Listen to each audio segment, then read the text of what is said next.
This is That Video Game Podcast, episode 619 for September 2nd, 2019. Hulkbuster Fantasies. Little help, Veronica. Better bring your big boy pants. This is going to be a ride.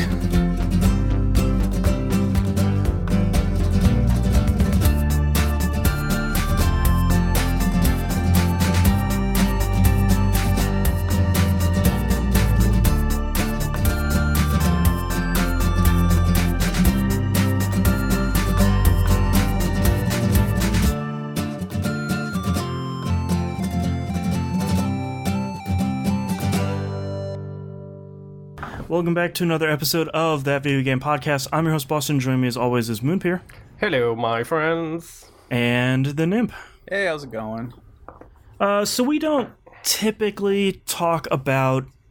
the ethos behind this show is typically... We're not going to talk a lot about religion or politics or a lot of social issues. We're here to try and help take your mind off of that for the 45 minutes to 3 hours that the show runs every week. And a lot of stuff. Honest, everybody who knows us also knows, like, if you follow us on Twitter, if you talk to us playing games or whatever like that, you know we have opinions. We don't just generally express them a lot. Yeah. And we try to would be rather fair this show... with our opinions. Yeah. Yes. A lot of stuff happened around the video game industry this week. The movement in movies and TV starting a couple years ago was called Me Too. That seems fair to attribute it to video games as well. There have been a lot of accusations about a lot of accusers in the industry, sort of from a bunch of different studios, a bunch of different roles this week. As a result, we are removing games that are associated with accused abusers from the various lists we manage here in the show. Yep. Largely, that means Game Club and We Rogue Like It. But there are probably other lists that we're making for maybe future shows that stuff is going to be removed from. That doesn't mean they're going to be removed forever. If the studio comes out and says, well, that person worked for us, but they never worked on this game, then that's okay. Or if more information comes to light or something like that, absolutely the game can come back on the list. But as of right now, we're keeping up with that stuff and removing that from the list because as the show always has, we side with the survivors and we're not going to side with the accused abusers. So as it is with Gamergate, Gamergate, that is a trash movement by trash people.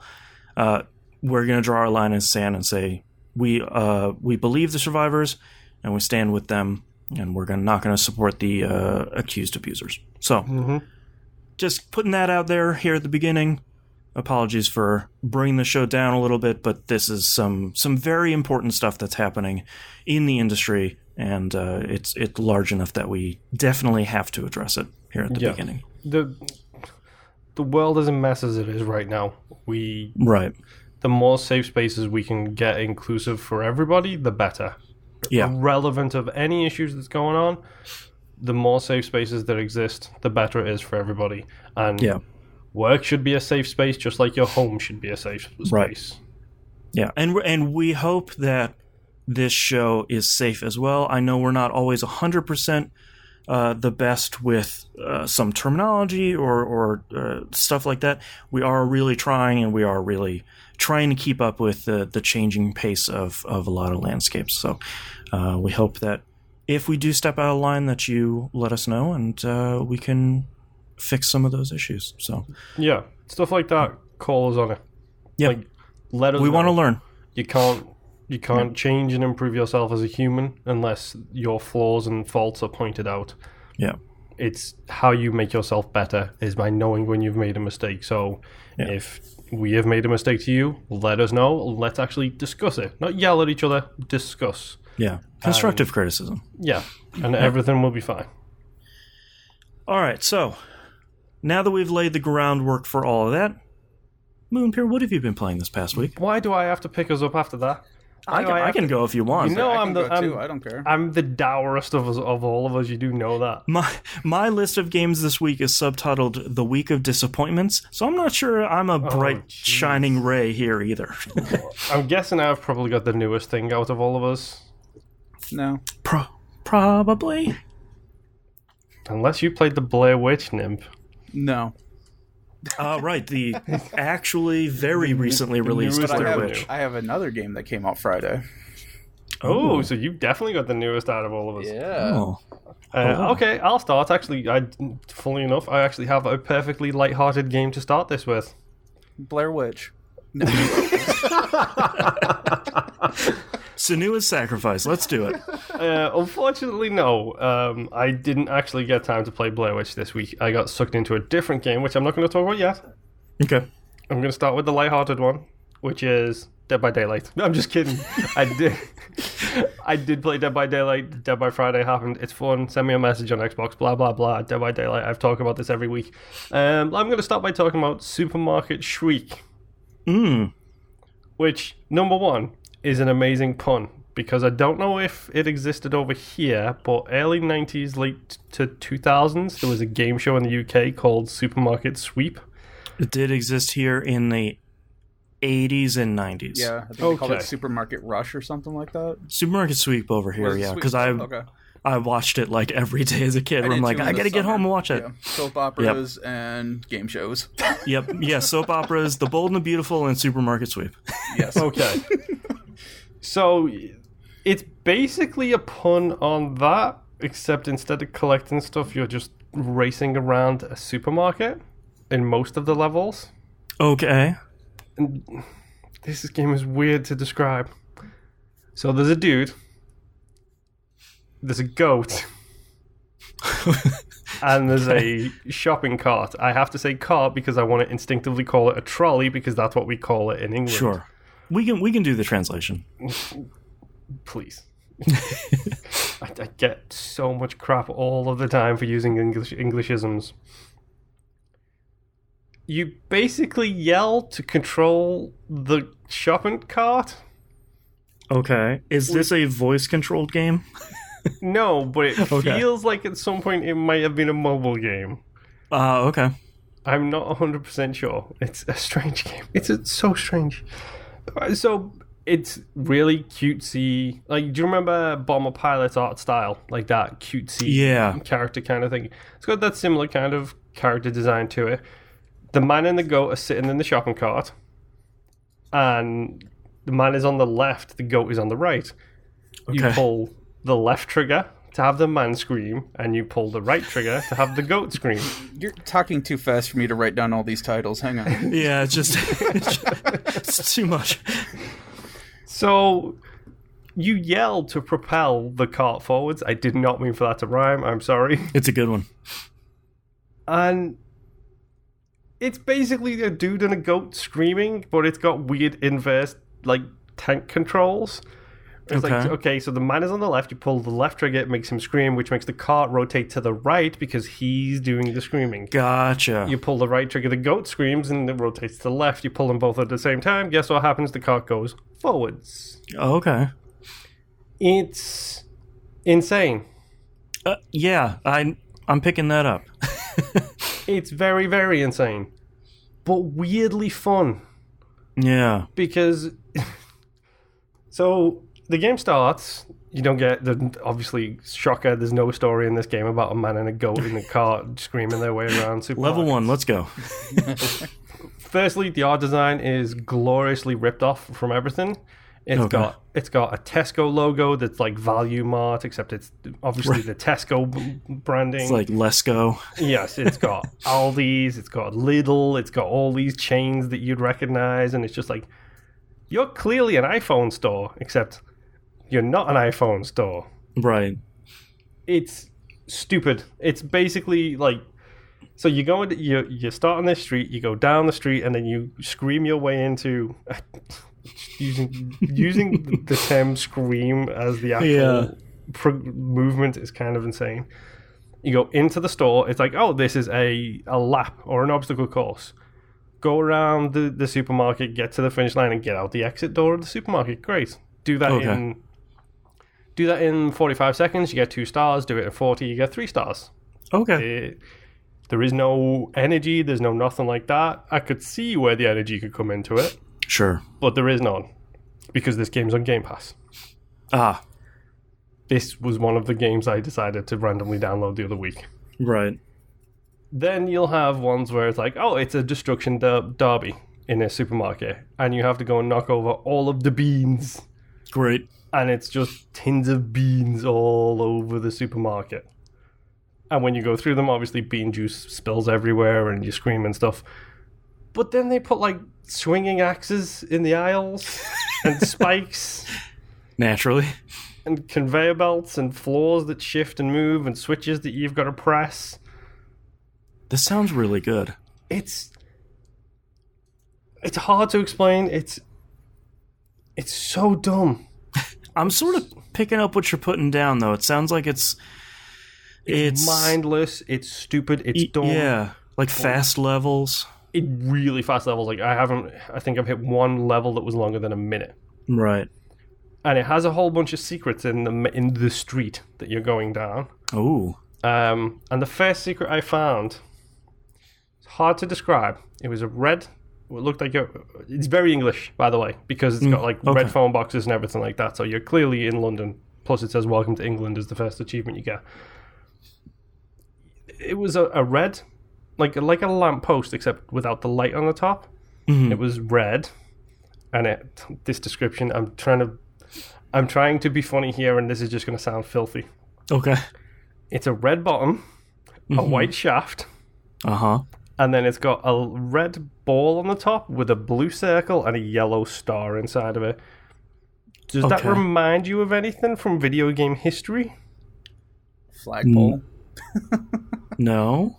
See, it doesn't, because I do a terrible job of describing it. But if you saw that on screen, you would know that is a Sonic 2 checkpoint marker. Ah, right. The little swinging... Yeah, gotcha. The flagpole. Yeah. So I saw that and I thought, I wonder if that's a secret. Yeah. And then I went and touched it and I got transported to the Sonic 2 secret stage.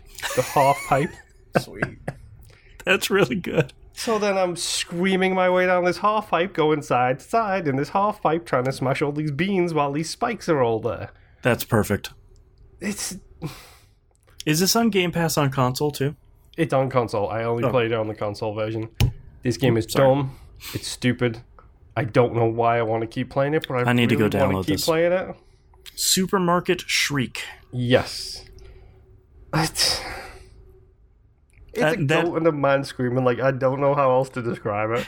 That sounds like a game I am in the mood for right now. Yes. It's a very good palate cleanser. I may or may not have sat down to think, I'll play 2 levels, and then 7 levels later I was like, I need to stop playing now because I need to go to bed. Right. It's one of those type of games. I played a little bit of Apex this week, not a whole lot now that the event is finished. So I just jumped in, did a couple of runs here and there with my wife and Em. Had a fun time, got shot a whole bunch, died even more. I know, that's strange you ask. How did he die more than he got shot? Because I'm bad at the game, that's why. Apex is still fun. It doesn't even have fall damage. Yeah. It doesn't doesn't until you accidentally jump off a cliff and just straight up die. Oh, wow. Find out your character can't swim. Yes. Yeah. Pretty much. Okay, so yes, Apex, Dead by Daylight, the usual on those two. I'm going to end with the big one, so that means I'm going to do the cross-platform, cross-host mentioning now. Yes. Unless you want to save it for your section. Nope. You sure? You can have one positive in your ray of depression. I'm good. Are you sure? Yeah. Why did I refer to it as a ray of depression? It's a ray of sunshine and whatever. Yeah, me and Boston streamed Risk of Rain 2 on Saturday? Yep. It's on the YouTube channel right now if anyone wants to watch it. It's a little over 3 hours, which in Risk of Rain means 3 runs. Yes. Yeah, Risk of Rain 2 is really good. Yeah, they finally it all came together. I was scared because you were talking a lot of yang about this game. Yeah, when it first came out, it did not click with me. Yeah, and neither did Risk of Rain 1 with me, to be honest. I mean, let's face it. Yeah. And then all of a sudden it's like, oh, wait, no, Risk of Rain 2 is actually really, really good. Yeah, they somehow managed to put that in 3D and it works really well. And all the characters play the same. They feel the same. The enemies feel the same. Like, the whole... I don't know how they turned this 2D game into 3D game and basically kept it the same. Yep. It's really well done. We had a couple of dumb moments. We had the King of Drones, who... Yeah, Drone King, the King of Drones. He was kind of more an inbred King of Drones because he couldn't seem to find his way around the map sometimes. Yeah, his navigational core maybe wasn't the strongest. His AI was lacking. So hopefully he gets patched. Yeah, he was trying his hardest, though. He wasn't trying hard enough. I watched his play, too, so... Yeah, he was trying his hardest until there was any geometry in his way. Yes, which in a game full of geometry is a problem. Yeah. So, I mean, we played what? I played as the Commando and unlocked the Huntress. Mm-hmm. You already had the Huntress unlocked, so we did double Commando, double Huntress. So overpowered. Yeah, that was a great run. Yes, it was. Yeah. And then we looped and challenged the Mountain King. Thank you, Boston. Yeah, Challenge of the Mountain, found out, is not the thing you want to do. Yeah. Ever. I couldn't help but make the Fellowship of the Ring quotes the whole time as well. Yep. We must go through the mountain. Think of the little ones. Risk of Rain 2 is really great, and I was having a lot of fun with it single player, and it's nice to know that both Risk of Rain 1 and 2 are even better. They're really great games single player, but man, they're really great with more than one player. Yeah, and the thing that I like the most about 2 is you keep unlocks through playing multiplayer. Yep. In 1, if you played multiplayer, you didn't unlock anything. Yeah, and you had like everything unlocked in the game from the get-go when you played the first one co-op. Yeah, so, yeah. I mean, good on them. Like, it's a solid game. I actually really, really liked it. And man, does that soundtrack still rip. Yes, God, it does. It's so good. Man. Oh. Yeah. Yeah. What was yeah, we had the final run was the death run, basically, where we basically just got boned. Yep. Stupid King Drone wasn't doing his job. Bosses stacking up on themselves. Yeah. Healing. Yeah, healing. That was fun to figure out. Yep, it was like, oh, I'm doing well. Wait, why is their health back up again? Right. This is not possible. But no, it's a fun game, and now I am really tempted to pick up that pack on the Xbox. It's a good deal, yeah. Mm-hmm. If it wasn't for the fact that we literally just got like 7 new games in this household. Yep. Like, I have Man of Medan sitting on my system waiting to be launched. I have Blair Witch sitting on my system waiting to be launched. I did install and started to play my final game this week, Control. I just bought this yesterday. I am so excited to hear what do you think. What platform did you buy it on? PS4 Pro. Okay, good. Which is the exact reason. I was thinking about buying it on PC because I have an NVIDIA card and it has all those great ray tracing and like it looked beautiful. I don't think my video card on my PC is powerful enough to do all that great stuff. Mm-hmm. And I don't have an Xbox One X, so PS4 Pro. Yeah, so this was a game that I went from not caring about to finding out what some of its major influences were. And got immediately interested, but yeah, I'm waiting to pick it up until next week. Yeah, right. So, I'm just going to get the bad out the way first and foremost. Okay. Never pause the game. Never, ever. Okay, so, let me stop right there. I am playing this installed on a faster external hard drive on the Xbox One X. Not the standard X, on the X. Not the vanilla, not the S. The X. The quote-unquote most powerful console ever released. The beefy boy. Yes. Every single time I pause this game and unpause it, the frame rate hits like a mofo. Like, I'm talking like 1 to 2 frames for about 2 seconds. Oh, weird. Okay. And then it smooths out, and it's fine. Right. So, like, don't finish a gunfight before you pause? Yes, 100%. The map has a frequency of about every 2 times you open it. So 1 in 2 chance of it not showing the actual map when you pull up the map. Okay. It shows you location names and it shows you fast travel points, but it doesn't actually show you the rooms in the map. I was wondering what Remedy was talking about on Twitter when they said that they were going to patch the map. I was like, what happened to your map? But it doesn't show. So you've hit, like, so far 2 out of 2 of things that they say, yes, we're patching very quickly. The pop-in / texture load is very noticeable in some areas. Okay. The load times are atrocious. And again, I'm using a slightly faster hard drive than the one built in. I'm using it on an X, and it's a USB 3 hard drive, I believe, as well. Okay. So I'm not exactly running on, paper mache hardware over here. Yeah. The checkpointing is god-awful. Okay. Here is a boss fight. You die on the boss. Here is the last control point you were at. Use this elevator, which is a load time. Go to the next zone, which is a load time. Face the boss, which has a cutscene in front of it. Don't figure it out quick enough. Die, rinse and repeat. The whole thing again. Oh, woof.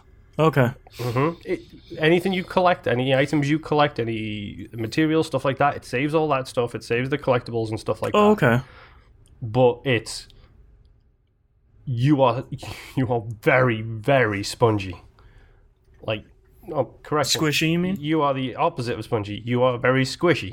Right. Especially at the start of the game, and it is very easy to get overwhelmed and die, and then get hit by a ridiculously, not overlong, but a long enough load time to when you die 2 seconds later, it starts to get irritating. Right.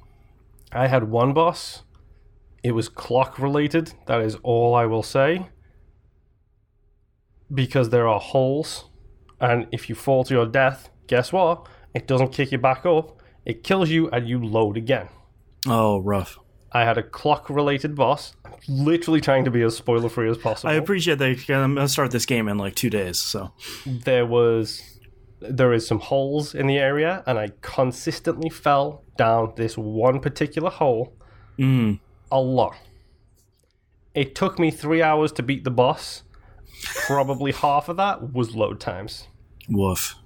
And that's just partially my fault too, because I'd run in, make one mistake, and fall down the stupid hole again. Because I'm an idiot sometimes. I won't do it this time. No. So, most of the negatives are out the way.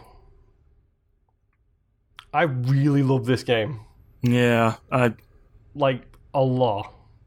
I'm surprised at how many people are out there saying they really love this game, especially if they've been pretty down on games lately. It is shocking to me how much this thing has sucked me in. Like, I played and loved Quantum Break. It I believe it got my Game of the Year that year because it's a Remedy game and this is a Remedy household. I've got no problem with admitting the consumer bias all over that thing. Sure. I loved Quantum Break. Unabashedly, flaws and warts and all, I love Quantum Break. I know other people in this room feel differently, but we'll get to that when we get to that. Control feels like an evolution of Quantum Break. Like what they've been working towards with Alan Wake and Quantum Break and... Yes, so let's get some of the stuff out of the way first and foremost. It's a Remedy game, so... You've got that slightly too quick swimmy motion when you're moving around. Same way Alan Wake was a little bit difficult to control sometimes, and Quantum Break controlled very similarly. It's not my favorite. Okay. It does that. It's got the same kind of... 1 second. It's got the same kind of gunplay as Quantum Break has, but I feel like it's been refined a lot more. Okay. Auto aim has been the aim assist has been ramped up like crazy, so you don't feel like such a stupid idiot for missing a headshot 17 times. It's like, you're close enough, it's a headshot. Yeah, like, you got it. It's fine. The concept of this game is bonkers. Mm-hmm. Like, legitimately insane. Like, I don't even know how to describe it. I've read very little of it, and what I have read has sort of left me saying, like, okay, yeah, I can get behind what this bureau's trying to do. I'm interested enough to not read any more about it. May I discuss the first 10-15 minutes of the game? Oh, yeah, sure. So you're Jesse. Jesse walks into this big building, which is the Federal Department of Control. Of course it is. It has all of the appropriate branding of U.S. agency. Yep. You go in, you meet the janitor. There's something going on with him I have no idea about right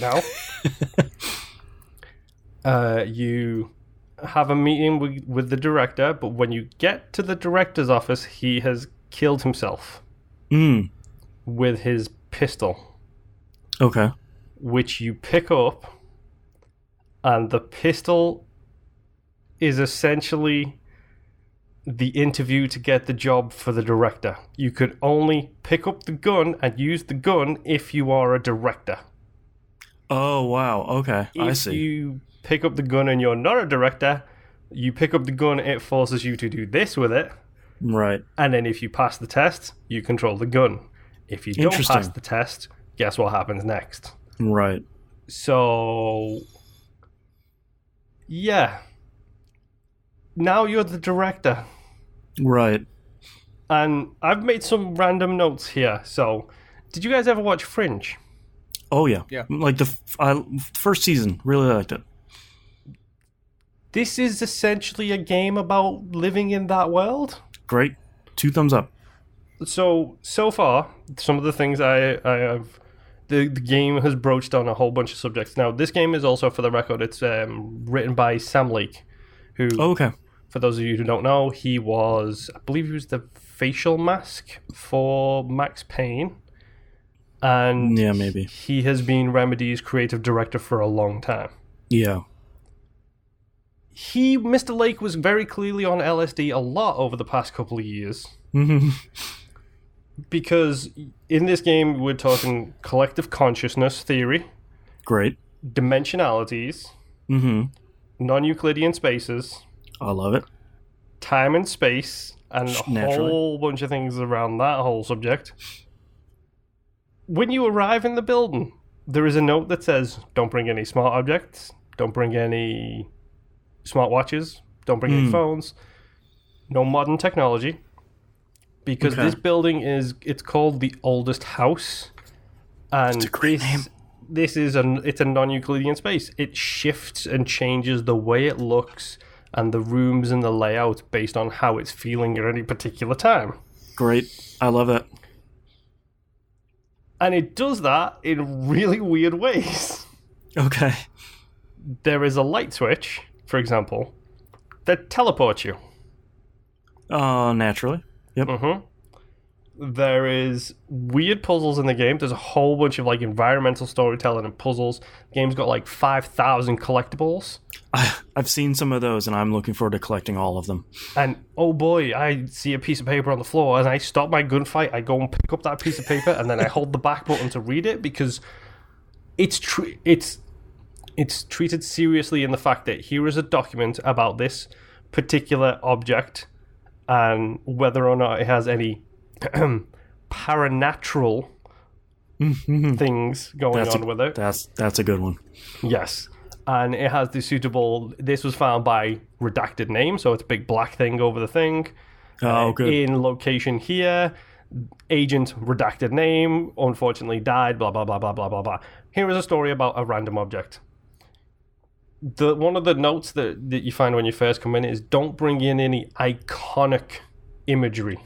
So, okay. Because the whole thing with it is like, it's hard to explain. Like, they introduce it really early in the game, but it's like part of the whole supernatural, paranatural thing they have going on is things that become It's called an object of power because basically enough people in the world were focused on this one specific thing that all of the paranatural entities kind of forces were gathered around it, and it imbued it with some form of power.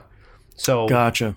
They talk about the floppy disk, which when they talk about the floppy disk, they're talking about the 9-inch floppy that was the one that the Americans stole from Russia that had the potential to launch their nukes.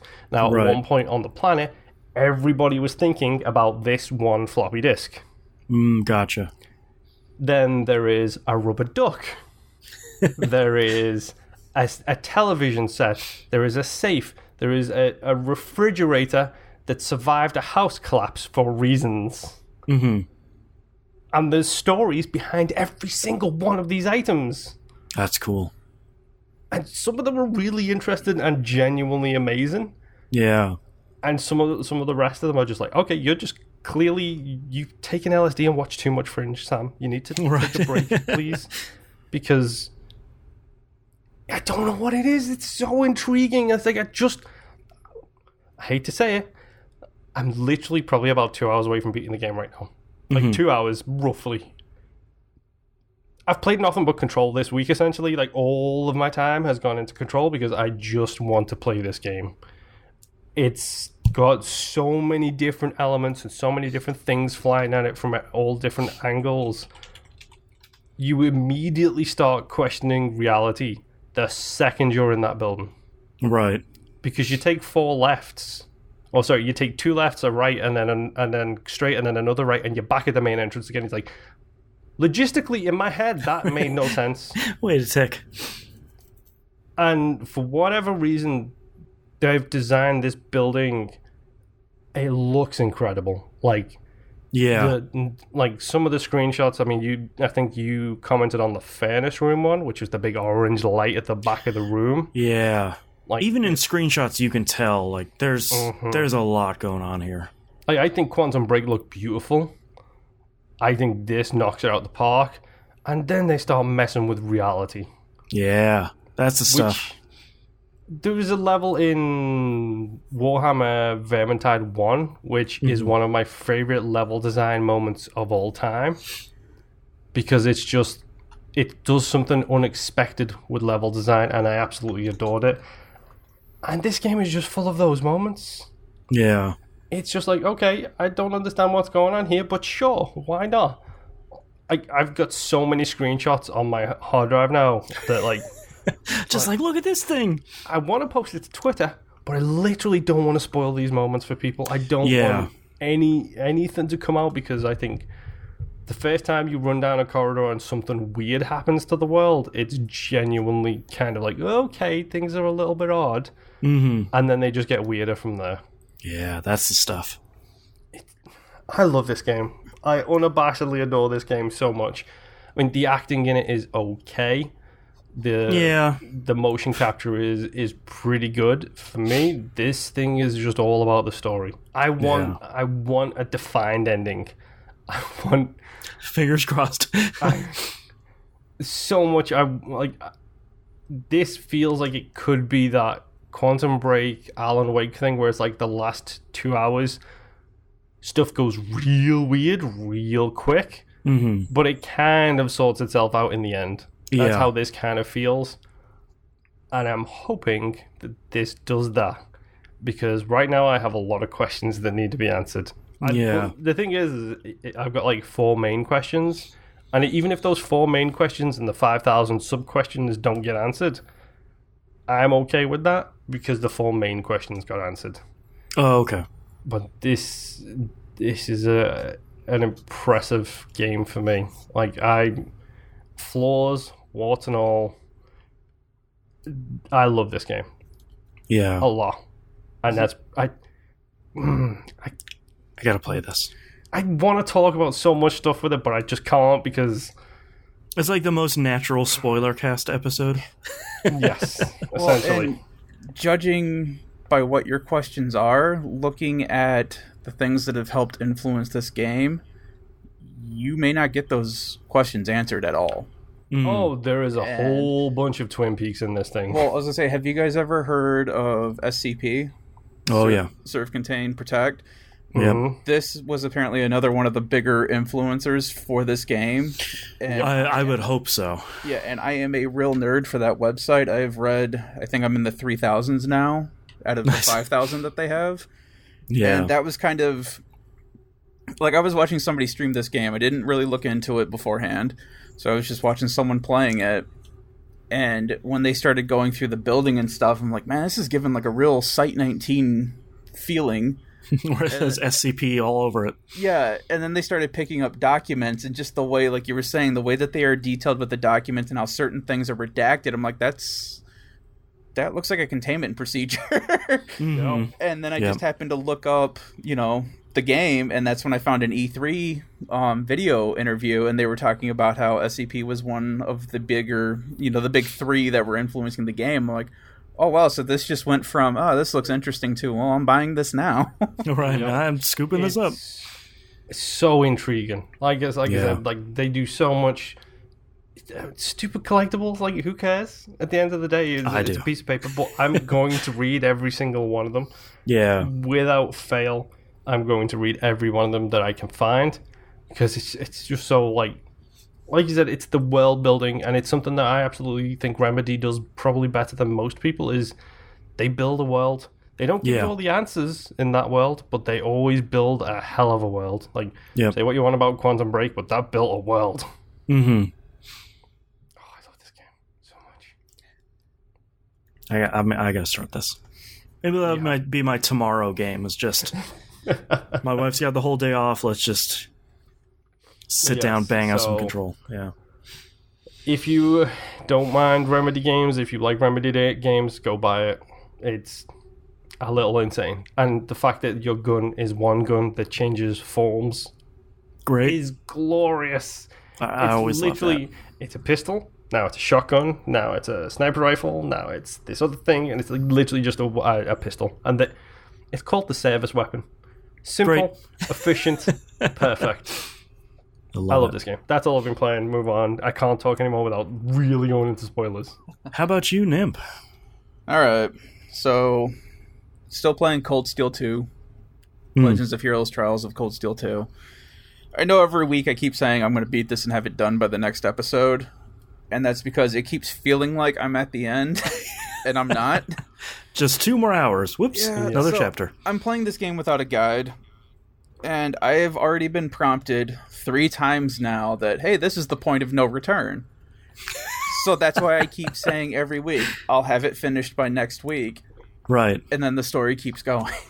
3 final dungeons? Yeah, well, it's the rule of threes. Now you've got it 3 times. That should be the last one. But that's the problem, though, is that these aren't even final dungeons. These are just...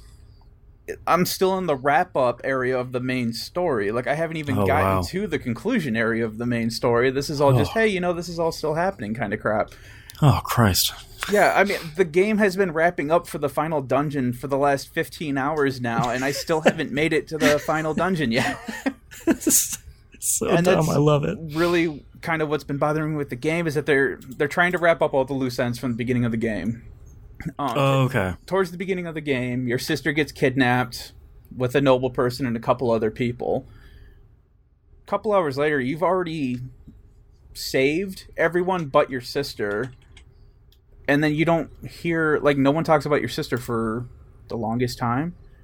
Okay. And now all of a sudden I am in the part of the story where I have to go rescue his sister, which, one, I completely forgot she was still kidnapped because they literally don't say anything about it anymore. For like 40 hours. And 2, after they said, hey, we found your sister, I was like, I thought she was dead.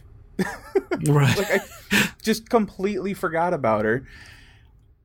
So I'm at that part now where I have to save her, and then it feels like I might be towards the end of the game. I honestly don't know. Maybe for real this time? Yeah, I've gotten to they've padded this out so much where I've just taken back an area, a location, that was occupied by enemy forces at the start of this game. Came back, freed everybody, did a walk around. It was like this whole ham-fisted, like, oh, this is where we all started, and, we've changed so much. Oh, yeah. Back. And I'm like, no, man, you guys did not earn this. This doesn't feel right. And then my character, eventually, you meet up with whoever you had, like, the largest link level with. Oh, okay. So I met up with them, and then my character... romance options. Yup. And my character just, like, confesses their love in such an awkward way to this person. And it's reciprocated, but it is such awkward, ham-fisted writing for some real high school stuff. Yeah, that I was like, oh my god, this is awkward, and I'm not even there. Yeah. So yeah, I'm gonna beat it, despite this game. And this is kind of why I've been hesitant about picking up the third one, because the first one was alright, but the second one, I don't know, man. Not doing it. Yeah, it's not really catching me, so... But I'll get it. Maybe not next week, but it's going to get beaten. Yeah. The next game that I've been playing was Anthem. I did beat that game. Congratulations. I still haven't. Yeah. I am cleaning up all of the extra missions and stuff that they had in the game before going into the DLC that they dropped, the free DLC. Mm-hmm. But, I mean, for all of its broken flaws... I still really like playing this game. Nice. Alpha Protocol. No, this is... So, Alpha Protocol was broken in systematic ways because that was how the system was laid out. You were doing a dice roll whether or not you were getting that headshot or not. True. Yeah. Okay. This game is just straight broken. Yeah. Anthem just needed way more time in the oven. Yeah. Uh-huh. Which sucks because it could have been a really good game. Like, there's certain things, like, as you're progressing in the story, when you start, the fort that you're in is just completely trashed. Nobody cares about that place anymore. But as you start doing missions, as you start going into the story, you start to notice that the place starts to get cleaned up a little bit more. Oh, hey, there's scaffolding over here because they're fixing something. And the next thing you know, by the end of the game, the place is, like, full of life. It looks almost brand new. I mean, it looks you have like nice. 3 new districts. Yeah. Yep. So, it helps that crazy janitor's out and about complaining about people throwing stuff and having puddles down. Mm-hmm. Yeah, and talking about he wants a guardrail up over the cliff, and then you have to argue him down and say no because then a javelin can get caught on that as it's flying over. Right. So yeah, I really like the game, despite all of its flaws, despite the game not wanting me to like it apparently. Yeah. I'm also kind of concerned at how this DLC drop that they did they just didn't really say anything after they did it. And the Cataclysm one? Yes. Yeah. And they don't really seem to be, as far as I know, maybe they did release something, but they don't have anything out there saying, hey, we're going to start fixing things or whatever. It just seems like this is the game now. Yeah, they had that roadmap for a while, and they missed some stuff by a pretty big margin, and to be honest, I think they're going radio silent because the Anthem community is not great. Yep. I think that the way they have treated the devs has obviously Anthem launched in a really bad spot. Mm-hmm. The overreaction from a lot of that hardcore community was real bad. And I think the devs just they pulled a Hello Games and they said, all right, cool, like we're just closing the door behind us and we'll work on some stuff, and when it comes out, it'll be out. See you later. Yeah. Is it just me, or does this kind of feel like the inverse of a Ubisoft community? Where the Ubisoft community is just like, yeah, okay, it's got problems, we'll wait. We saw what you did with The Division. We saw what you did with The Division 2. We saw what you did with For Honor and Rainbow Six Siege. Like, you'll get there. That's fine. We'll give you time. Well, I think part of it with Anthem is mismanaged expectations from the community side, where it's like, this is going to be a MMO Mass Effect. And it's like, it was never sold as that. Like, you're expecting too much. You're dreaming too big. That's not what this is. Well, and the other thing is that it has EA's name on it, which, despite how the world should work, automatically garners you a decent amount of hatred. Yep. No matter what you do. I don't know if you guys saw the comments from Bungie this week, where one of their community managers came out and said, like, look, Activision wasn't the evil overlord you guys think it did. Like, they were a really good partner, and they wanted to move in a different direction than we did, so we separated ways. Like, we're not getting out from under this overlord. And I was like, okay. Yeah.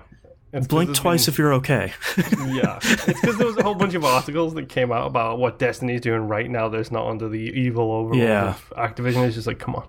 Yeah. Yeah. So I'm working on finishing leveling up. So the level cap is 30, I believe. But I still have one more Javelin to unlock, which I saved Colossus for last. Because I really enjoy... It feels so good. Well, I really enjoy playing as the Ranger. I like the Interceptor, and Storm is just amazing for AoE stuff. So I kind of wanted to save Colossus for last to fulfill my Hulkbuster fantasies.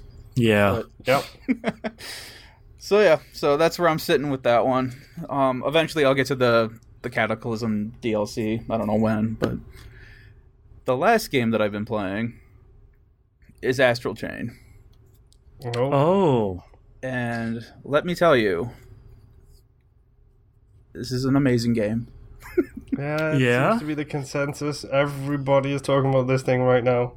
So, when you put the game in, you don't get the press start menu, you don't get an options menu, start new game. You just have a title screen and it tells you to hit your left trigger and right trigger. Okay. And you do that, and it goes right into the game. You're automatically getting the story from, okay, this is what a Legion is. This is what I think they call them chimeras or whatever, is the evil chaos things that you're fighting. Hey, these are the two people that ranked really high in our test. And then you get to pick, well, do I want to play as the man or the woman, brother or sister? Pick whichever one you want. And as soon as you pick that, you're automatically thrown into a motorcycle chase scene where you're blowing stuff up down a highway. Yes. Awesome. Everything is bright, flashy. I mean, they went all out. Once you get done with the motorcycle fight scene, you automatically get introduced to your weapon, which is called the X-Baton. Okay. Which is a triple-purpose weapon. It is a baton, obviously. It can turn into a 3-burst pistol. Okay. Or it can turn into a gladius. Wow, a lot of transforming weapons this week. Yeah. So you get to pick between those three. The baton's obviously faster. The pistol's for range. The gladius is slower but does a lot more damage. You then, probably within about 5-10 minutes, get introduced to how you get your Legion. And you get basically this box that you throw on their arm, and they go full-on Japanese Sentai, where they're given this item that you have no clue about. They obviously have no clue about, but as soon as they're given the item, they obviously know the moves that they need to do to slap this baby on their arm and activate it, and boom, here we go. Yep, visor's coming over, yep. Yeah, so already I'm like, all right, cool. This has got the Japanese crazy. I'm all for it. Yeah. So the best part about it is that the Legion that you are control, you have your Astral Chain. It's the blue little line that everyone saw in the videos and stuff that connects you to your Legion. When it's not in use, it is attached to your arm, and on your arm is a handcuff. Okay. A giant handcuff, and when you deploy your Legion, they have a giant handcuff around their neck. So they go I see. Full on into this fun stuff, and you have a bumper sticker basically above your butt that says police. Great. But this game takes a lot of Bayonetta, Metal Gear Solid, Revengeance? Yeah, Metal Gear Rising Revengeance. Yeah. Yeah. They've got some of that in there too. They've got like flash moves from like East, where if you dodge just right, you slow down time, and like Bayonetta, where you slow down time and you can do these ultimate attacks. If you pull off a combo attack, your Legias on your back will flash, and then you can do a Legion attack, like a combined skill Legion attack or whatever. This game goes all like balls to the wall crazy as soon as you start it. Yeah, that's the stuff. I'm already on file 4, I believe. So far, I don't know if the game actually opens up or not, but you're kind of dropped off into like these little areas. Well, I guess not little, probably about medium-sized areas that you get to run around in. You do police investigation. The ultimate goal is to find the end mission that you need to complete. So you go around talking to people, you do like your investigation work, stuff like that, and you pick up keywords as you're going around talking to people. And then once you've collected like 100% progress for this particular police case, you basically stop and you get kind of like this pop quiz thing where you have all these keywords that you found, and you have to yeah, and you have to select the appropriate words for whatever question that was put out there. That way, it's kind of, to me, I don't think you get anything if you fail it. I haven't failed it yet, because really you just got to pay attention to what's been going on, and you can pick whatever keywords you get. But this reminds me of the literary club, and the really annoying Doki Doki, the one Doki Doki Literature Club. Yeah. That's not as depressing as that, though. No, thankfully. Jeez. But yeah, so you go through and you do that, and then you've got your main HQ area where you can go through. You can save your game there, which the game has an autosave feature, and it's really generous. I actually had the game crash on me once during a cutscene. It was getting ready to send me back into fight, and the game crashed. Well, this sucks because I haven't saved in a while, but luckily the autosave feature had me right before that movie. So basically, I just had to skip that movie, and then I was right back to where I was. So, yeah, load times in this game are really fast, even just switching between things. You have an elevator that you can go, in between the different levels of the HQ to get to different areas like the clinic, the base, the garage, helipad, all that fun stuff. And the elevator feels about as long as you would think an elevator would just take to get to the next floor down. And actually, they've got a system in the game called Iris, which is basically like the Batman detective vision. Okay. If you keep that on, you can see people through walls and like wireframes through walls and stuff. It helps you with finding information and stuff like that. If you keep that on while you go into the elevator, you can see as you're going down, okay, these people are going up. This other set of people are also coming up, and boom, you're at the floor that you wanted to be at. Oh, neat. So they've got the load times on here pretty good. I've noticed that going into a mission sometimes can be a little bit long. Sure. Like maybe 15, 20 seconds. Oh, yeah, that's nothing. So, yeah, nothing horrible. The combat in the game takes a little bit of getting used to because there is a lot going on where, besides the 3 different weapon types that you can have your Legion do different things as well. You can move them manually through the battle, or you could have them do their own thing. And while you're fighting these enemies, you can, obviously, if you attack them from the front, they can attack you back. They can also block some of your stuff. If you get behind them, you do more damage. If you wrap them up in your chain, you can lock them down, and then you can keep attacking. Or if they charge you and you manually move your Legion away from you and get them so that they charge into your chain, you can fling back the enemy, stun them for a second, go back. That's great.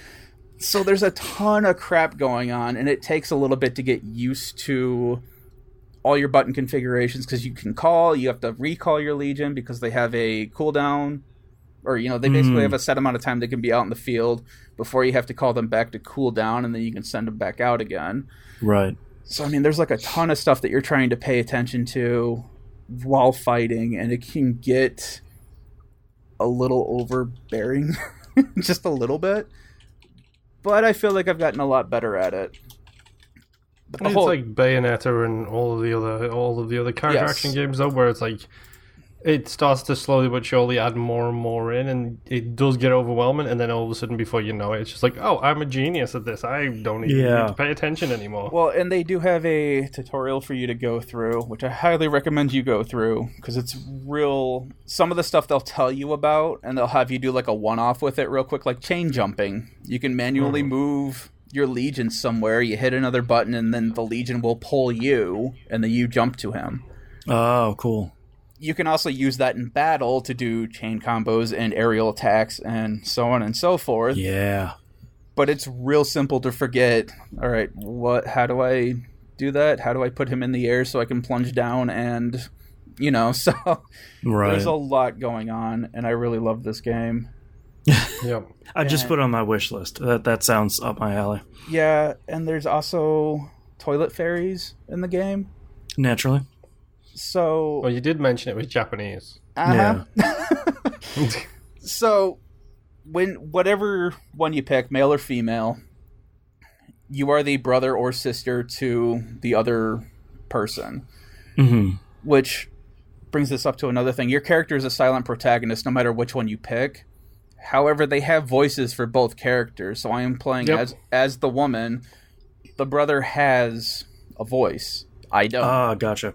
But I had seen in some of the streams of other people playing, if you play as the brother, the sister has the voice. Gotcha. Yep. So that's kind of weird, but whatever. I'm getting over it. I'm used to playing games with silent protagonists anyway. Yeah. But anyway, so depending on which sex you pick, depends on which bathroom you can obviously go into. So you go into the women's bathroom, and they've got like all these signs up all over the place that says, keep the place clean, do your part, and all that. And you can actually choose to go and use the bathroom. Mm-hmm. All right, screw it, whatever. It's an option. So I do it. Screen blanks out, and you just get like the audio of toilet flushing, hands being washed, and then you get an item that says, "Hey, you've received toilet paper." Like, okay, Thanks. I guess this is my tissue pack from Yakuza. Yeah, exactly. I have 400 of these things. All right.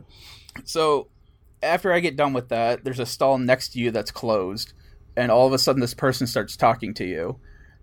And I thought it was just going to be this weird thing of, oh, hey, they're out of toilet paper, and, hey, I happen to have toilet paper. No, it's an actual fairy that apparently goes through and cleans the bathrooms in all of the Ark. Wow. Okay. That must be nice. I'm literally just thinking of the giant woman from Zelda Breath of the Wild coming out of a toilet now. You don't ever see a fairy either. The door is shut, and even if you turn on your iris, it won't let you see through the door. Oh, wow. So basically what you do to help out this fairy is when you go out to do your missions, if you happen to find a random bathroom, go and use it, and then you will receive different types of toilet paper to bring back to give to this fairy to help keep the bathrooms clean. The last mission I was on, I had a dried leaf, which was given to me as a piece of toilet paper, so I gave that to a fairy, and I got my item. Great. Yay, I love Japan. it. I love dumb stuff like that. Yeah, so it's all kinds. And there's a lot of customization you can do in the game, too.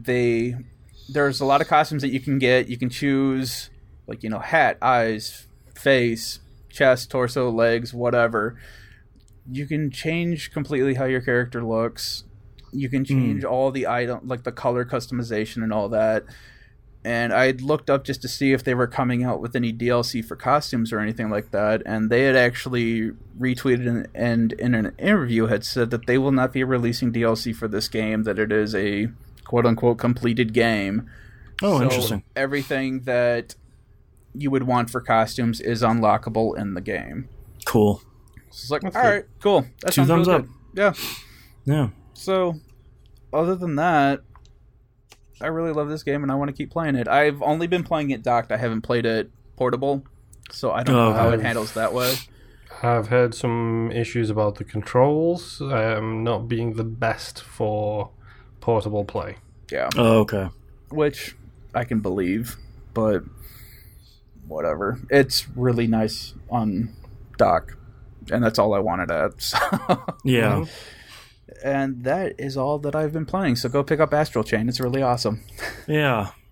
All right, let's go into the week of disappointments. Destiny 2 did another Crown of Sorrow raid. Normally wouldn't mention this. I was the guy in the raid that could not stay alive, no matter what. In every encounter, every run. You were the disappointment. Yes, I was the disappointment. So I apologize to my raid team. It's one of those things where it's like the raid was acting weird, it was acting buggy, and I got punched by an enemy and flew hundreds of feet up in the air and hit the ceiling and died. How's that happen? I'm sorry, this just reminded me of a conversation I had earlier this week while playing Apex, where I was like, look, if you're gonna don't say you're bad, you blame her on something like a pro gamer would. Like the controller was drifting, your batteries died. Right, lag. Something happened, it was lag. Yeah, cheaters. I'm getting DDoSed. Mad cats. Mm-hmm. Yeah, exactly. Almost like you're a professional race car driver, Boston, the amount of excuses you throw. I know. No, that one wasn't my fault. Everything else was my fault. Just playing sloppy.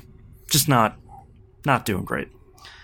Next up, Rad I had another really good ranged run, which is pretty much the only good runs I have in this game, it would seem. As a result, I leveled up my account enough to unlock my first quirk, which is basically modifiers.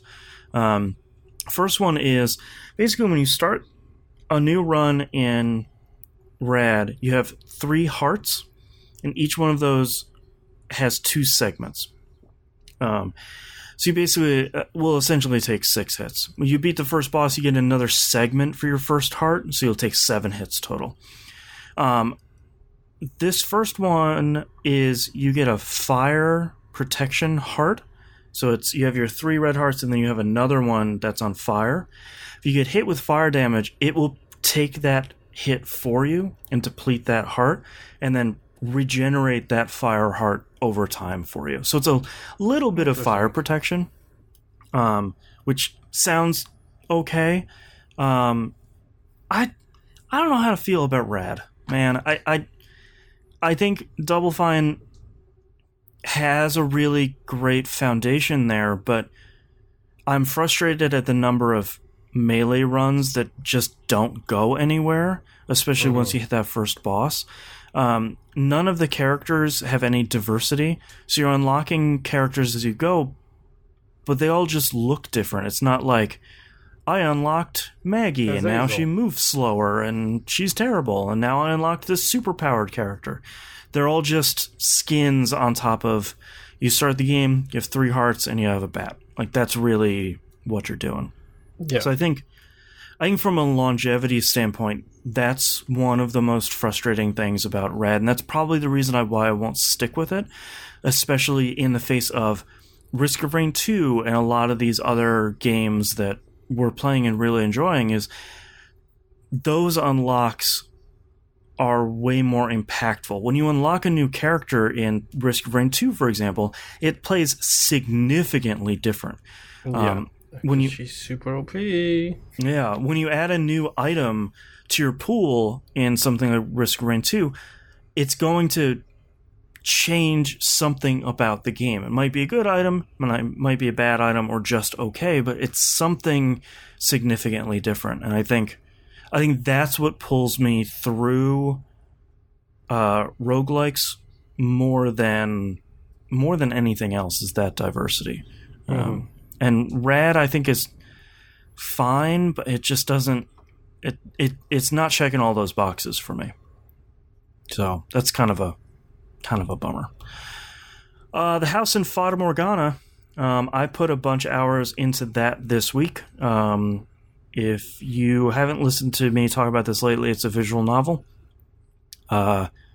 It's agonizingly slow. I cannot. I know it's working to something, and I know this is like one of the most celebrated visual novels of all time. It's just gotta get there. I don't know what it's working towards, but the game is telling a story of something hundreds of years in the past, and everything seems fine in the house, the Rose house. But obviously it's not, and I need it to start getting there, because after like 2 or 3 hours of reading stuff that is not really super exciting, and it's gotta start putting these pieces together. But I'm gonna stick with it because I know it's really great, and I am in the mood to read. But it's gotta let's get to the insanity part. Let's get to the rated M for mature part. Let's start getting to the craziness. After the 9th description of how a pickle tastes, you're ready for it to carry on. Yeah, it is setting up its world, and it is taking its time doing it. And I can respect that a little bit, but also let's get going, because when the game starts and you awake in this creepy rundown manner and you don't remember who you are, and you don't know who the person is that's with you, but she seems super creepy. I want to get back to that stuff. I want to get to the spooky business. I don't want to read where the house is okay. Don't lie, Boston. You never want to get back to the spooky business. I want to get back to the spooky business. You refuse to play the spooky business games. It seems really good. I'll read the spooky business. I just don't want it coming at me in 3D. I don't want to control it. I just want to read about it. Yeah, exactly. And last but not least, Quantum Break. I'm halfway through Act 2 on Quantum Break. So I have gone to the university. The time stuff has happened. You mean the time stuff has started to happen? Yeah, the time egg is having problems. I have made my first choice. I am really happy with how it displays the choice, because I was worried about... So, for the first act, you play as generic protagonist, whatever the hell his name is. Iceman. Iceman, yeah. And his brother, Patrick Moynihan. That stuff is fine, but I was a little worried you'd have to play as Paul Serene when it has you controlled him. It's like, I don't want to play as this dude. But thankfully, Lance Reddick gives you a couple of choices. I really like how the game presents those, because you basically hold down left trigger, right trigger, and it presents you with their entire plan completely and sort of what it will do long term, instead of just, do you want to kill this lady or do you want to spin it into a PR move? And you're like, I guess I'll make one of these choices. It really shows you the long tail on that, and then you can make the choice. I thought that was really well done. I've watched my first episode of the TV show. Yep. I liked that quite a bit. Yep. I was not expecting... If I continue playing Quantum Break, that will be the thing I'm there for. That's something I forgot to mention about Control. It does live action stuff in Control too. Carry on. Yeah. That stuff is pretty well. It's not everybody is a super great actor in it, and that's fine. I have a particular disdain for the IT guy. He's IT guy? Not great. The guy who doesn't want people putting stuff on his desk. I'm also that IT guy. Yeah, like, don't put stuff on my desk. Who's that? I went with the first choice you make is kill this lady that was a witness at the school, or force her to confess and turn it into like a PR campaign. I chose the PR campaign because I thought that sounded interesting. Maybe because I went with that choice, then maybe that's why I got the IT guy as my main focus. I'm just trying to remember who that is. Yeah, they like a guy running. He's the guy that's in every like cop show where he's like, "Oh, you need me to trace an IP address? I got it. Getting through the firewall." Like that sort of guy. You know, real IT work. Wink. Yeah. I don't like much else about the game. The shooting feels fine. The environments look pretty good. I like the couple of time whatevers they give you at the front. Like, you have that cool dodge where you can dodge out of the way and slow down time. You have like the time shield. That's pretty fun. It just... The puzzles don't feel really great, because a lot of it is like, hit this button and then slow down time from a distance and then go through this gate. A lot of that doesn't feel super great, and like you're talking about with Remedy games, the movement does not feel good. There's like... It's a style of movement that you either love it or you absolutely... Well, you can either cope with it or you despise it. And I feel like I was okay with it in Alan Wake, but here it feels like the amount of time it takes your character to get moving from a standstill is forever. And that can be pretty frustrating. I'm assuming you're playing this on the easiest difficulty. Yeah, easier normal. I don't remember. Okay. If you struggle with any point of it, turn it down as far as you can difficulty-wise. Okay. I will say specifically, if you are aiming to beat this game, which I do hope you do, because the story just goes some really weird places. Yeah. If you are aiming to beat it, turn the difficulty to off if you can on the last boss, because it's got one of those last bosses. Great. Nice. Okay. Yeah, I would like to continue to play Quantum Break. I mostly for seeing how my choices play out, seeing more of the live action stuff. Like it's such a cool idea that all this stuff you're interacting with in the world, not even just your two major choices, are all impacting not only the story, but what you're going to see in the live action TV show stuff. I think that's really cool, because the obvious choice in the first one is like, do you solve that time equation on the whiteboard? And if you do, someone goes, someone solved the equation in the classroom, which isn't super fantastic, but it's fun. It's a little wink and a nod. Yeah, like it's not the most novel stuff, but it's kind of fun. Yeah, honestly, that game is very flawed. I have no problem admitting that. And especially in 2019, I can't imagine what it's going to be like playing a 2016 game in 2019. But yeah, I still love that thing.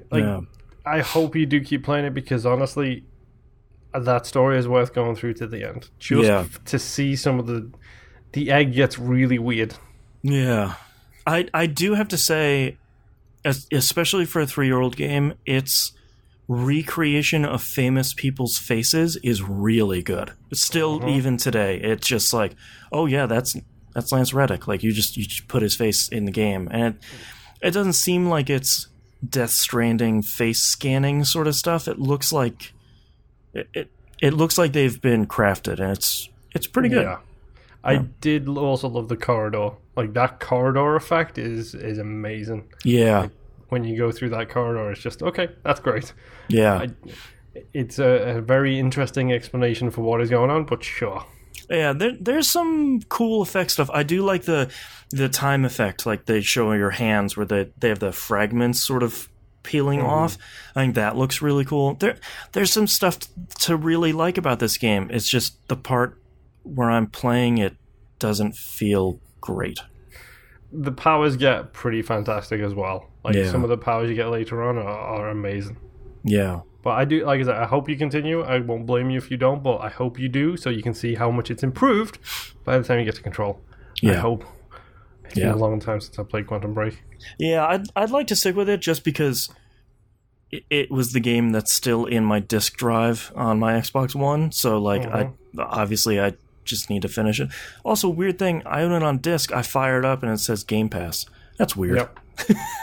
It says it for anything you own. If it's in Game Pass, it will always pop up in the corner. Right.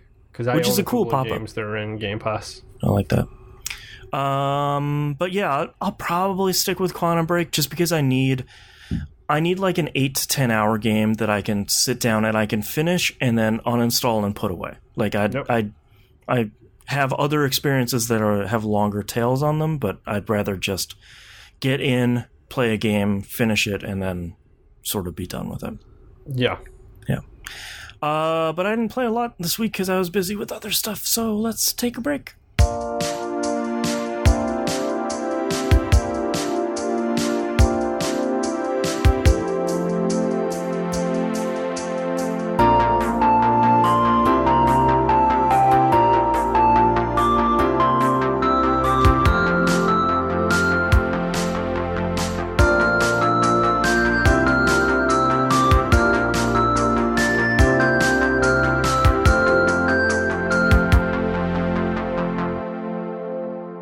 Let's talk releases for the week of September 2nd, 2019. Catherine Full Body comes out on PS4. Still interested to see the full suite of changes for that game. I think Catherine is a really fun game to play. Its story will not have aged well. I can almost guarantee that. I don't think I want to go back and play that. Yeah, but it is a very cool competitive game, though. I'm glad to see that showing up in competitive fighting game tournaments. Hashtag esports. Yeah, it's really great. Final Fantasy VIII Remastered, finally coming home. So PC, Switch, PS4, and Xbox One. Nope, don't need another game to play. Thank you very much. Go away. Yeah, my problem is, like, if this had come out, like, 2 months ago, all over it, Final Fantasy VIII for life. And I love Final Fantasy VIII. it's game season. Hey, guess what though? I may or may not have checked the achievements for this game. Mm-hmm. So easy. Oh, I bet. The ones for 7 were pretty easy too. I haven't gotten around to doing them. Yeah. They're all like, collect the GF Shiva, collect the GF Leviathan. It's like, okay, fine. Don't forget to open up that magic urn for Diablos. Use draw 100 times. Yeah. And that's all fine because I hate it when JRPGs go super deep. Right. Level all 8 characters to 99. No, not even that. Like Star Ocean. All of the Star Ocean games have stupidly ridiculous time-consuming achievements / trophies where it's like 800 to 900 hours on a good run to get this crap because some of it's up to luck. Yep. I think one of my rarest achievements is still Eternal Sonata. I'm pretty sure the easy whatever it is items in that where you have to play the game twice because some items only appear on the New Game Plus. Yeah, God. There was some trophies or achievements, too, where it was like, you can only get them on your 3rd run through. And it's just like, 2 is probably where I'm going to draw the line. Yeah. Mm-hmm. The Spyro Reignited Trilogy comes out on PC and Switch. Monster Hunter World Iceborne comes out on PS4 and Xbox One. Nope, can't do it. Can't do it right now. Sorry. PC release comes out early next year, if I remember correctly. So I feel like you know if you want Iceborne or not. Yeah, I do. You probably want it, especially if you're still playing it. Monster Hunter World, you're just too good. NBA 2K20 comes out PC, PS4, Xbox One, and Switch. Normally, I would say it's the better of the 2 basketball games, but considering the recent news regarding them, I'm going to say I'm going to stay away from this thing. Was this the trailer with the actual slot machines in it? Yeah. Okay. We don't view loot boxes as gambling. Here's actual gambling. Yeah. Real bummer. Risk of Rain is out on Xbox One finally, now that we have played and finished it on We Were Like It. It's the curse. Like 2 days later it came out on Xbox One. That's only $10. So that's a good deal. Risk of Rain 2 is out on Xbox One, Switch, and PS4. That is $30. There is a bundle on Xbox One for, I think, $35 where you get both. Mm-hmm. So go play both of those because they're really good. I haven't heard any performance issues on console, so it seems like it's a solid version. Yeah. Well, certainly the first one did not have issues on console, but I haven't heard anything about the second one. Let's move into news stories. Yakuza 7 is finally formally unveiled. They announced it a while ago where they're saying, hey, it's not Kiryu anymore. Like, 6 is his last game. We're going to keep making these games, but we're going to have a new protagonist. They show him he had the big hair. Everyone freaked out. Yakuza 7... his fighting style has changed because it's not Kiryu. It's somebody else, which means that we now have to... Yeah, it's now a semi-turn-based RPG. Instead of a beat-em-up RPG. They're calling it command-based, mostly because time doesn't completely stop while you're choosing commands. The world is continuing to move in the background a little bit.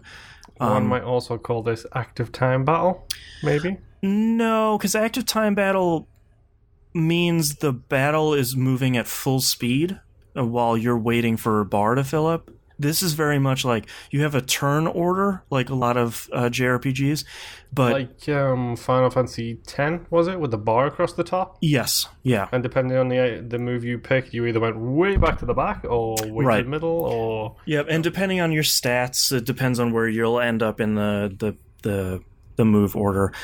So, like, if someone is throwing a bicycle at you, which thankfully you'll still be able to do, if you're selecting a command and the bike is still going to be coming at your head. So if you take too long to do it, it's going to slowly fly through the air and hit you in the face. What would make this perfect is if in that moment you could pick a counterattack command, and then he would catch the bike, maybe you throw it back, and then at the end of the battle, they give you the option to do a super hot and play it full speed. That'd be great. Yeah, there's a lot that still hasn't been unveiled about exactly how the battle system is going to work, but I am really happy that they're trying something different. I know a lot of people are upset that it's not another Yakuza game, quote unquote, but I like the idea that they're trying something totally new. So 2 thumbs up for them. It's coming out in like February 2020 in Japan. It'll be late 2020 here in the US.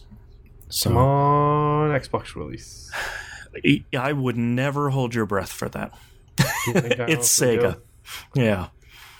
Yeah, who only had the best-selling game they've ever had by releasing Monster Hunter on every single platform. I don't even know what game that is. Monster Hunter? Oh. That was Capcom. Yeah, that was Capcom. Yeah. Same difference. Learn from these people. Yep.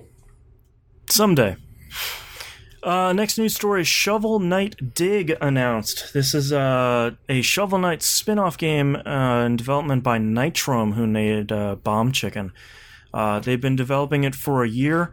They basically took Shovel Knight and kind of made it into like a Spelunky / SteamWorld Dig sort of thing. And I know. It looks really good.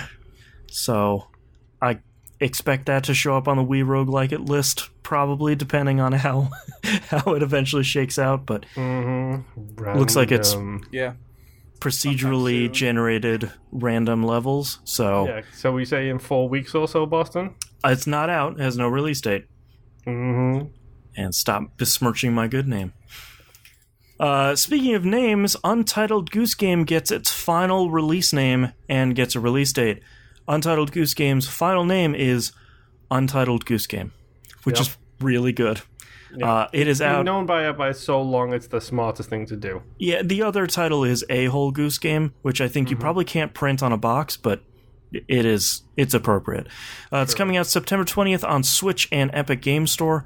I cannot wait to play this game. This trailer for this looks so dumb. One of my friends retweeted it and literally just said, for some reason, a goose with a harmonica will never be not funny. I was like, what? Yeah. And watched the trailer and she's like, through a harmonica. It was just, okay, sure. Yeah.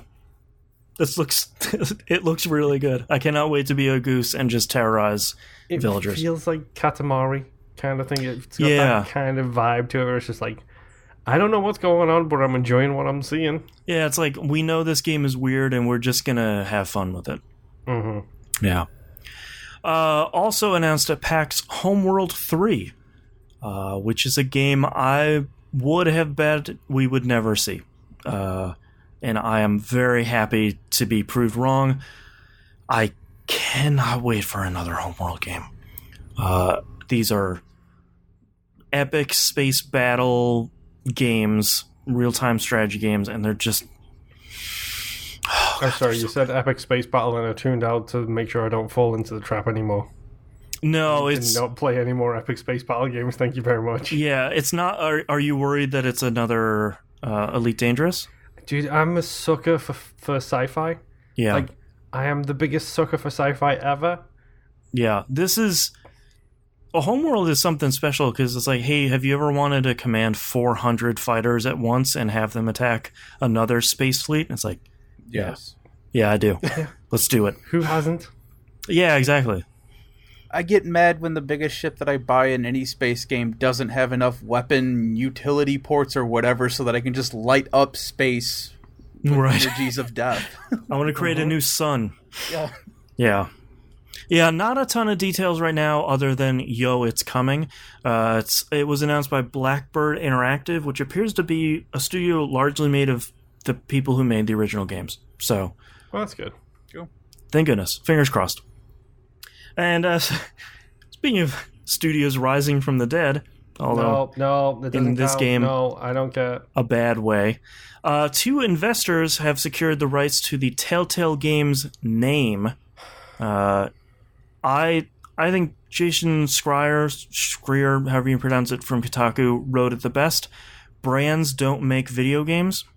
Don't be excited that they have the rights to these franchises you loved because they don't have a studio, they don't have a development team, they don't have any people that worked on it because they're offering them a really raw deal, which is you can come back to the studio as a freelancer and maybe down the line there'll be some permanent positions for you.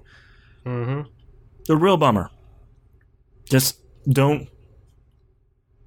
this is a caution to don't get excited about.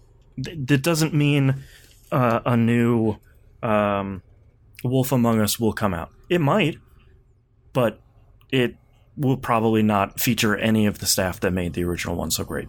Yep. They are dust in the wind at this point. Yeah, I mean, like, they got laid off without severance. War reference. Yeah. But, like, if you haven't seen it, go watch the No Clip documentary on it. Like, they literally had to scatter to the winds. Yep. Because they needed jobs. Yep. Yeah. Boo. Let's move on to something a lot more positive. Questions. Lucian DC in Discord says, considering all the talk of Elite Dangerous, I'm surprised none of you are completely obsessed with EVE Online. It is my favorite game for a long time. I have many hundreds of hours sunk into it. Have any of you played it? What are your thoughts if you have? I'm too afraid of the learning curve of EVE Online. I have installed this game 3 times and uninstalled it before creating an account every time. I have been that close to the precipice of darkness in my life. Yeah. I don't need that in me. You're standing on the lip of the downward spiral. So, I have played EVE Online. Not very long, but long enough that I have spreadsheets. Oh, okay. Long enough. And the reason that I stopped playing it was because of the monthly subscriptions at the time. Sure. I couldn't put in the amount of time that was required to really get anything out of it. How much was it? Was it $15 a month? Yeah, at the time it was $15 a month. I don't know if it still is now or what, but that was why I switched over to Elite Dangerous, because enough people had told me that, well, hey, you're kind of crazy with spreadsheets in this space game. There's this other one that if you just buy it, it's pretty much the same thing. Okay. So that's where I come from on that. Yeah. I would much rather be on the outside reading crazy stories about EVE Online raids than being on the inside. Yeah. For me, it's like... You know that whole argument that everybody makes that everybody should work retail for at least 1 year of their life? Yeah. So maybe then we'd have some more decent human beings around. My opinion is everyone should play an MMO for at least 1 year of their life. Yeah. I did my time with WoW. I did my time with WoW Priest specifically. Oh, woof. So... I'm done. Thank you very much. Yeah, you put in your time in the salt mines. I can't, because if I started playing that, and if I somehow managed to get my wife into playing that, you'd be done. Literally, we wouldn't. It would be the end. Yeah, it would be a case of, we're done. You know, we're just gonna go join the Giant Bomb casts, or the Giant Bombs EVE community, get told how to play, and then have fun. It's like, nope. Say goodbye to the outside world. I'm in space now. Yep. And that's the thing, because I've heard enough stories about that game, like that epic, what were they, the Titan class ships or whatever, where they had so many of those massive ships in one area that had gotten blown up that the game put basically like a memorial marker there for the amount of money that was lost in that battle. Yeah, I forgot about all like the money systems. Yeah. And the fact that you can steal other people's online time. Yeah. Yeah. It's intense. It's also a game where you literally, to join some of the biggest groups in the game, you have to send them forms of ID and like pass credit checks and interview with people and it's crazy. So that's why we don't play EVE Online. Yeah, I'll stick to Destiny 2. Much smaller in scope. T-Bomb Rock sends in a couple questions. First one, John Carmack was on a podcast. I'm not going to say which podcaster name it is. I usually support our podcaster brethren. I will not support someone who often has Nazis on his show. During the interview, he said that he should have done whatever it takes to get Rage out 2 years earlier. Excuse me. says the technology was too far gone when Rage actually came out. What are some games you felt should have released earlier than they did? That's a really weird statement about Rage too. Like, yeah, but this is also Carmack, who is insane. He is. I don't want to. In that same interview, I'm pretty sure he basically said that devs should not be paid overtime. They should want to work hard to get the games out the door. It's like, gross. Go down. Just because, don't get me wrong, I get crazy people who work. I get it. Yeah. Because I'm one of them. I'm one of those insane people who's like, you need someone to do an 80-hour week? I'll do it. I'll do 90. Let's go.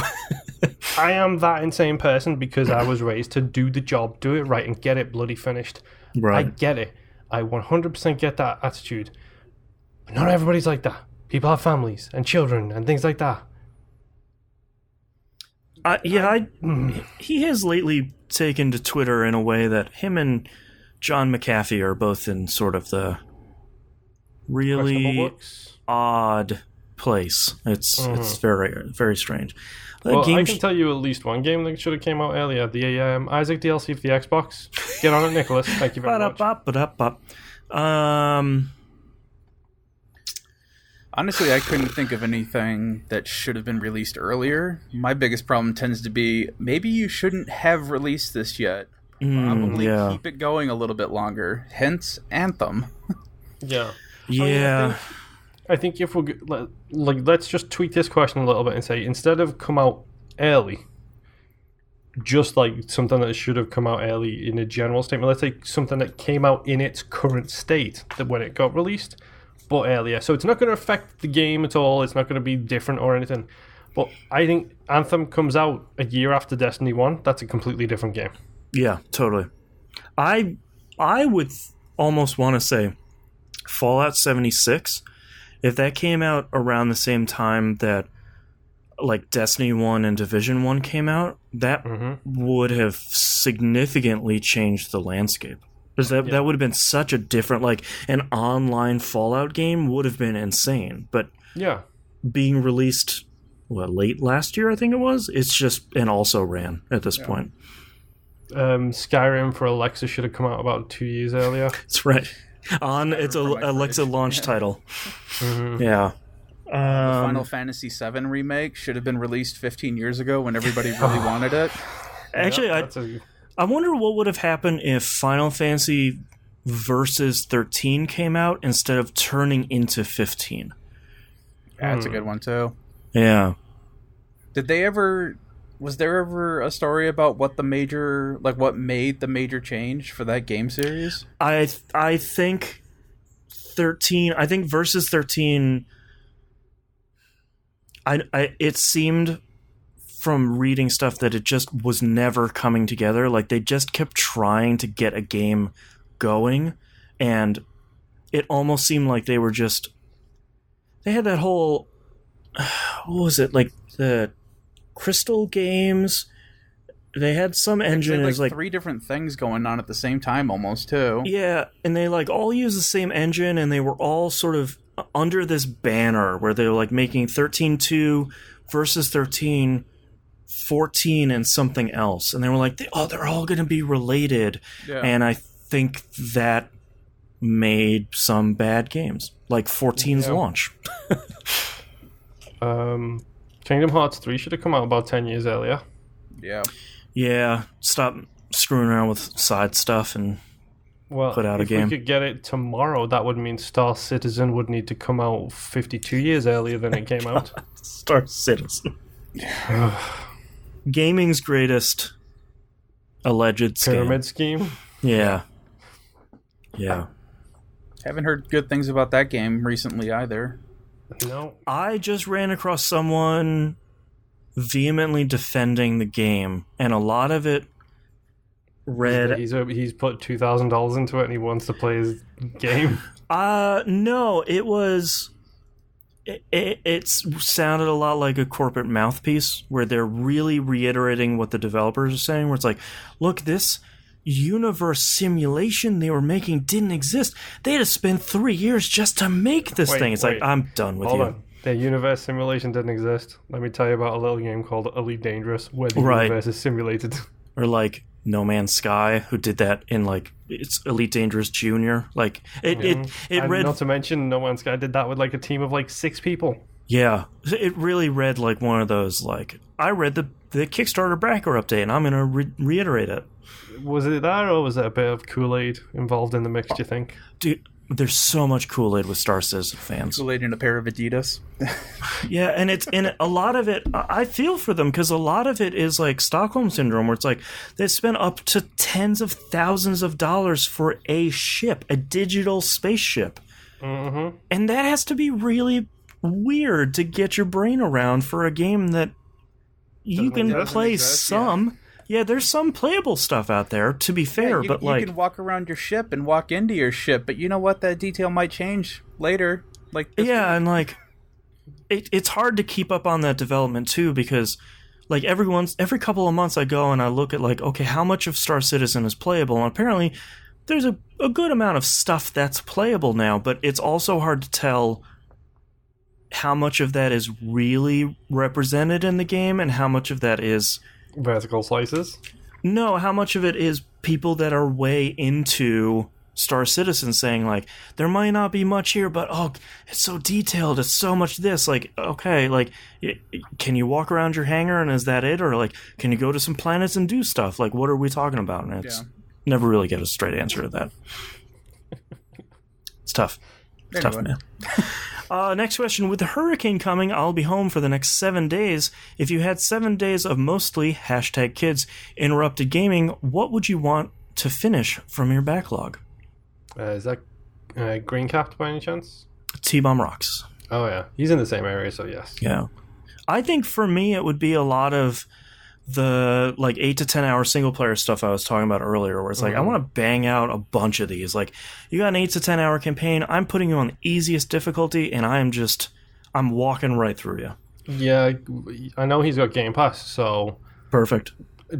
Hit that random. What my strange suggestion? This is actually how I found about Supermarket Shriek. Hit the random button on the PC version a couple of times, see if it comes up on the console version as well. Oh, and right. Download it on the console version if you can and play it that way. Or just the other version I use is load up the Game Pass tab, hold down and right, don't look at your screen for a while, and then stop. Right. Close your eyes for 15 seconds. Yeah. But too, you can also sit down with a nice cozy JRPG or RPG of any type. That's true. In case S hits the fan and you got to drop, it's still going to be there for you. Yeah, and you can. True. That's one of the nice games. You can pause, like you can sit in a town for a little bit if you need to step away. It's not really high impact. Find out one of your kids is playing with outlets and knives. Had to do that this weekend. Not with my kid though, but thankfully. I hate other parents. One of them plays Isaac, so his kids are fine. Yeah, there you go. Unlimited runs. Just keep hitting tongues and outlets. Yeah, it's the Isaac way. Yeah. That's all of our questions this week, actually. Thank you very much, everyone, for listening. If you'd like to visit us, you can do so at tvgp.tv. Everywhere to find and follow us is on the right-hand side of the page. Patreon.com/E1M1. The ones are numbers. Get all the behind-the-scenes and early access stuff. Voting for the next Game Club game went live today. And that will be live for like a week or two. So go vote for that. There are 3 brand new games up there. Vote. Moon's going to go vote right now. Your vote matters. There are not usually a ton of people voting for this, so go check it out. Patreon.com/E1M1. We are playing BAFTA award-winning Thomas Was Alone for our Game Club game. We've got a couple weeks left for that, 2 weeks, something like that. So check that out. We Roguelike It, still going strong. We just started a brand new game for patrons. Oh, dude. The Game Club game list, there's 3, and oof. They're all good ones. It's a tough choice. Yeah. Are you sure this was randomly chosen? It was randomly right there, but I don't believe you. Yeah, random.org/lists. Feed a spreadsheet into that and spits out some stuff. Sure. It's not my fault that all the games on our Game Club list are bangers. Most of them. I think that a brand new episode of Old Dog New Flicks just came out. You can check that out on the free feed. I believe is Legally Blonde. We discussed this the other day. Thank you. Legally Blonde. Yeah, we talked about that last week. So that's out. There's a brand new one out for patrons right now. And I think that's it. So we'll see you all next week. Bye. Goodbye.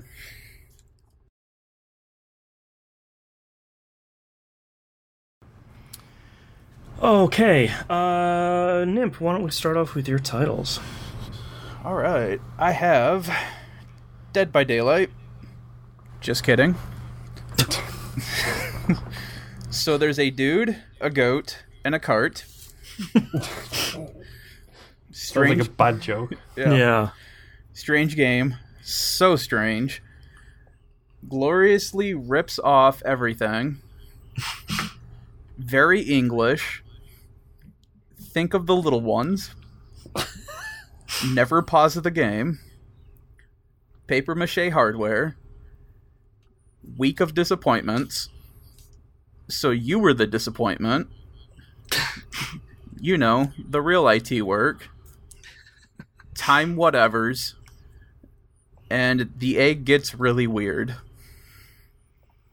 Okay, how about you, Moon? 45 minutes to 3 hours. Right off the top of the show with a banger there. Yell to Propel. King of Drones. Challenge the Mountain King. Start Messing with Reality. Dat Sweet Romance. Hulkbuster Fantasies. Week of Disappointment. You Were the Disappointment. Energies of Death. Kool-Aid and a Pair of Adidas. I have soap operas and game shows. Englishisms. Don't Pause This Game. Hulkbuster Fantasies. Week of Disappointments. The Egg Gets Really Weird. 45 minutes to 3 hours. Yell to Propel. And King of Drones. I think Hulkbuster Fantasies is on the short list. That I would say that is right up there for me, along with Yell to Propel. Yeah, I have both. Don't know why that just flows so nicely. Yeah, I have both of those on my short list. Hulkbuster kind of takes it for me. Hulkbuster. Yeah, I think that's just a really good title. Yeah, because it's really confusing. Yeah. Like, wait, what?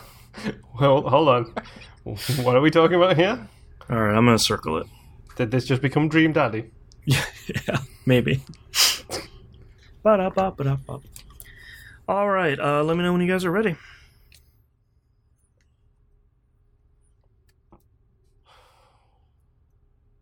A lot of vaping and thinking happening right now.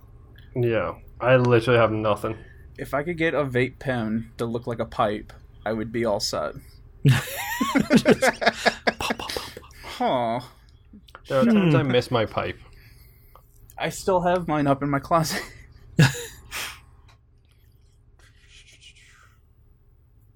I don't know enough about the Marvel Cinematic Universe to even suggest references.